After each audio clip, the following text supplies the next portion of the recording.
Estados Unidos, comenzó a cundir el pánico cuando se sucedieron una serie de muertes violentas. Las víctimas habían sido torturadas y asesinadas de manera brutal, y el responsable siempre dejaba escritas con sangre en la pared las iniciales TD. Más allá de esto, la policía no tenía ninguna pista. La matanza más brutal tuvo lugar en un hogar donde 6 personas murieron y solo una sobrevivió, con heridas de gravedad. Su testimonio fue escalofriante.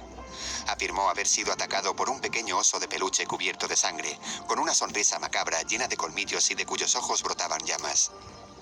Sobre su cabeza tenía una especie de antena con una piedra roja y actuaba como loco, dando saltos de un lado a otro. La policía descartó su testimonio y fue ingresado en un sanatorio mental. Días después, se quitó la vida. Por la ciudad comenzó a correr el rumor de que el responsable de los crímenes no era un psicópata, sino un ente demoníaco, y todo el mundo se encerraba en su casa en cuanto se ponía el sol. Una noche, una patrulla de policías encontró en un callejón los restos de un cuerpo masacrado, y a los pocos metros, una figura escribiendo las iniciales TD con sangre en la pared. Salieron tras él y pudieron perseguirle gracias al rastro de sangre que dejó hasta las afueras de la ciudad, donde se escondió en el cementerio. Para ese momento ya se había dado la voz de alarma y varias patrullas comenzaron a rastrear el camposanto. El periodista de un diario local apareció también y se le permitió acompañar a una de las parejas de policías. Después de mucho rato dando vueltas y escuchando ruidos extraños, de repente uno de los oficiales cayó desplomado al suelo, con la voz ahogada por los borbotones de sangre que salían de su garganta. Mientras el otro policía ayudaba a su compañero, el periodista reaccionó rápidamente con su cámara y sacó una instantánea en medio de la oscuridad.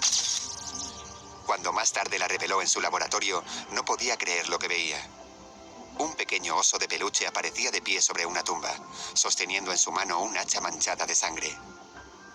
La imagen confirmaba la descripción que había dado en su momento la anterior víctima, y cuando fue publicada en la prensa, la gente se volvió histérica. Ya no bastaba con cerrar puertas y ventanas, se usaban rosarios, incienso, agua bendita y cualquier objeto religioso que valiese para protegerse de aquel ser demoníaco.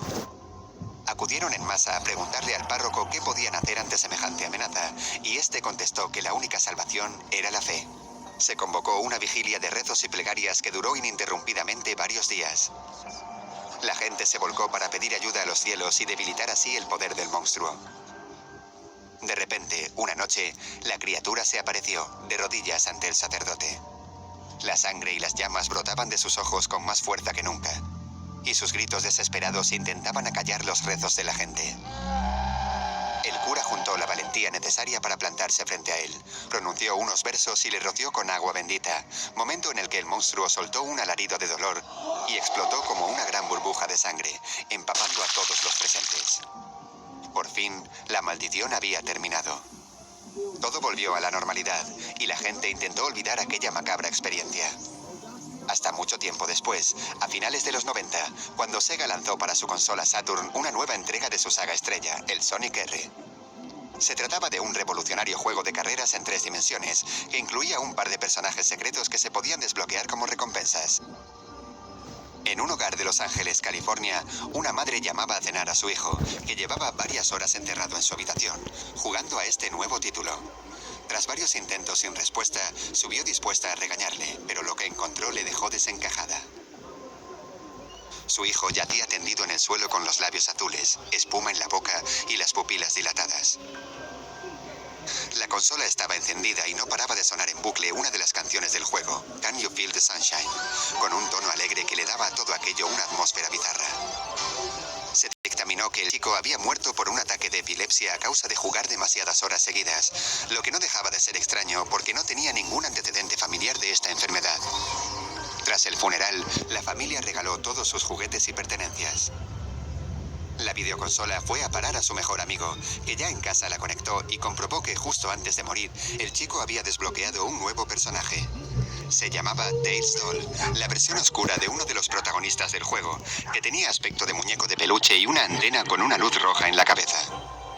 Este hecho se dio a conocer por los foros de internet y empezó a correr el rumor de que el sanguinario TD había vuelto a la acción, a través del macabro personaje del videojuego.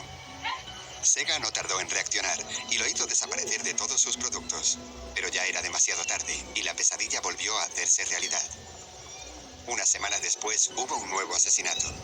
Una vez más, un cadáver brutalmente inscripción en sangre, esta vez más extensa.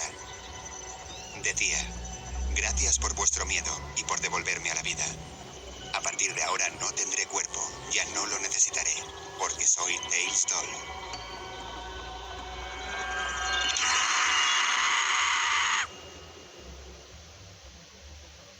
Hola Tic-Tackers, bienvenidos a un nuevo miércoles de terror.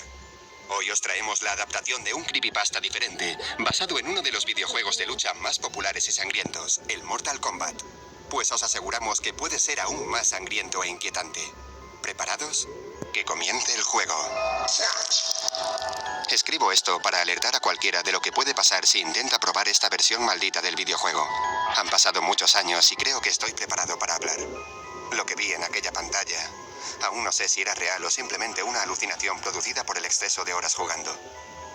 Pero fuera lo que fuese, tuvo unas consecuencias funestas para mí y los de mi alrededor. Las navidades de aquel año, como el resto de mis amigos, le había pedido a mis padres que me regalasen el nuevo Mortal Kombat. Pero ellos se negaron porque decían que era un juego demasiado violento. En aquel momento no sabía cuánta razón tenían. Caminaba por la calle cuando vi un pequeño mercadillo en el jardín de una casa. Eché un rápido vistazo, pero no encontré nada que pudiese interesarle a un chico de mi edad. Un hombre triste y cabizbajo, con el brazo en cabestrillo y varios vendajes, salió de la casa. Al verme me dijo que tenía algo para mí, y sacó una caja con un montón de videojuegos, entre los que estaba el nuevo Mortal Kombat. Me dijo que me llevase el que quisiese, que eran de su hijo, pero ya no los iba a usar. Yo no me lo podía creer. Finalmente había conseguido el juego y sin tener que gastar nada. Mientras volvía a casa, impaciente por probarlo, me fijé en que la carátula parecía distinta.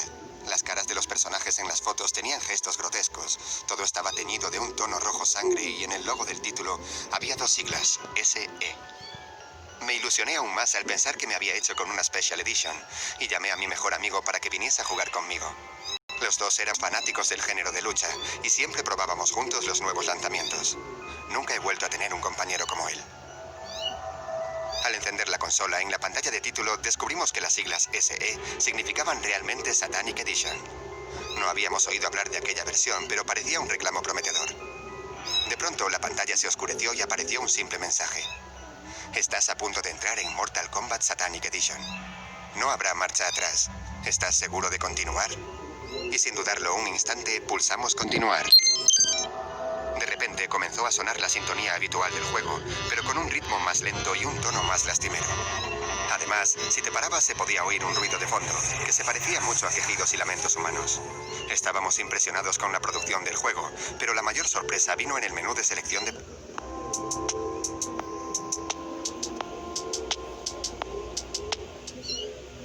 personajes. Aparecía un luchador nuevo que no había visto en ninguna de las versiones anteriores. Se trataba de un siniestro demonio con alas, cuernos y el cuerpo rojo, que se llamaba Dark Demon.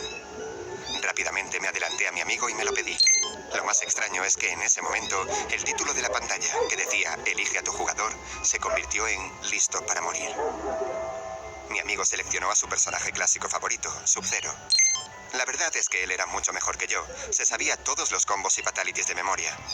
Así que yo necesitaba cualquier ventaja que pudiese darme aquel nuevo personaje. Resultó ser muy poderoso, tanto que gané el primer asalto casi sin esfuerzo. De hecho, por momentos tenía la extraña sensación de que el demonio se movía a su propia voluntad, sin hacer caso a mis controles y cebándose en el rival. Cuando volví la vista a mi amigo, lo noté algo extraño. Tenía muy mala cara, parecía exhausto y sudaba nerviosamente. Le pregunté y me dijo que se encontraba bien, que quería seguir. Nunca olvidaré sus palabras. Es que me he metido demasiado en el juego.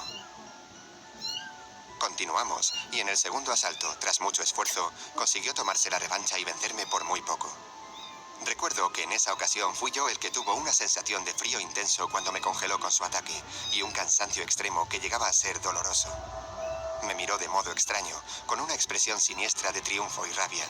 Pero en vez de asustarme, me sentí más espoleado y le desafié con un «venga, vamos a seguir». La pelea fue sangrienta y encarnizada, con los dos combatiendo al límite de nuestras fuerzas, como si supiésemos que había algo más importante en juego. Cada golpe me dolió como si realmente me lo hubieran dado a mí. Recuerdo también los gruñidos de sufrimiento de mi compañero. Los dos mejores amigos de repente éramos los enemigos más mortales. Y en el último suspiro, cuando los dos estábamos al límite de energía, gané yo. Estaba completamente eufórico. Tenía una sensación de poder que no había sentido nunca. Y con una terrible sed de sangre hice la combinación de movimientos necesarios para el remate final. De repente recuperé la consciencia y sentí algo húmedo y caliente en mi mano. Giré la vista y vi que tenía el corazón de mi amigo, todavía palpitante, que le había arrancado directamente del pecho. Alcé la cabeza y pude ver cómo él me miraba con unos ojos vidriosos de pánico, que parecían decir que su vida había sido demasiado corta. No podía creerlo cuando vi mis manos ensangrentadas y la espuma saliendo de su boca. Estuve allí parado, sin pensar, compadeciéndome de mí mismo. Matar en un videojuego parece fácil, pero en la realidad, creo que en aquel instante me sentía casi tan aterrorizado como él. Y lo estuve más aún cuando de repente empezó a hacer un calor intenso en la habitación y un resplandor rojo que provenía de mi espalda empezó a teñirlo todo a mi alrededor. Intenté girarme para ver, pero unas garras me inmovilizaron desde atrás. En la pantalla ahora se veía un lecho interminable de cadáveres apilados y medio devorados. Una náusea me invadió y estuve a punto de vomitar cuando un aliento, acompañado de un fuerte olor a azufre, susurró tras de mí. ¿Listo para otra partida?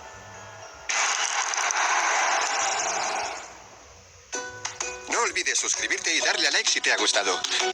Con esta jugada te deseo parte, así que espero que les haya gustado este video. Si son clientes, quédense, no obviamente, y nos vemos en el próximo episodio. Adiós. Adiós.